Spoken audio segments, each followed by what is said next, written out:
Hello everyone, আপনারা সবাই কেমন আছেন? আশা করি ভালো আছেন। আমিও ভালো আছি। দুপুরে দিদির বাড়িতেই মাংস দিয়ে খেয়েছিলাম। তারপর বাড়িতে এসে বাচ্চাদের সাথে একটু আড্ডা দিচ্ছিলাম। আর দেখো চারপাশটা যেন সবুজে সবুজ, বেশ ভালো লাগে। টাউনে বদ্ধ ঘরে আবদ্ধ থাকার চেয়ে এটা অনেকটাই বেটার। আর তারপর আমি বাড়িতেই একটু এগরোল খাওয়ার মন গেল, তো এগরোল বানালাম। আর দেখো বাবা স্প্রাইট, ম্যাগি এগুলো সব কিছু এনেছে। আমি বলেছিলাম যে ট্রেসমির শ্যাম্পুটা এনো, দেখবো একটু চেক করে যে কেমন, ওই জন্য প্যাকেটেরটাই নিয়েছি। যদি ভালো হয় আরও নেব। তোমরাই জানাও যে ট্রেসমি শ্যাম্পু আসলেই কেমন। আমি সবার কাছে শুনেছি ভালো, তাই নিলাম।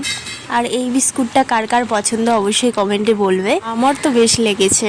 তারপর এগুলো রেখে আমি স্প্রাইট খাওয়া শুরু করে দিলাম, নাহলে স্প্রাইট গরম হলে ভালো লাগে না একদম।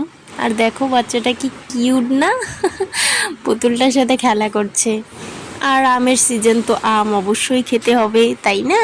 আম কার কার ভালো লাগে। আর এই যে এই ধুনুটা দেখতে পাচ্ছ, এটা রায়গঞ্জ থেকে আনা হয়েছিল। আমি নামটা ঠিক জানি না, বেশ ভালো। আর আমি কুকুর দেখে খুব ভয় পাই। তারপর একটু সিরিয়াল দেখা শুরু করলাম। সিরিয়ালটা বেশ মজার ছিল আজকে। আমার খাইটা একটু বেশি, তো দুপুরে রান্নার কুরকুরিটা এখন খাচ্ছি। এতে বেশ ভালো লাগে, আমার খুবই ভালো লাগে। আর আমাদের বাড়ির সামনেই একটি ক্লাবে পুজো হচ্ছিল, তো সেখানেই আমরা প্রসাদ খেতে গেছি।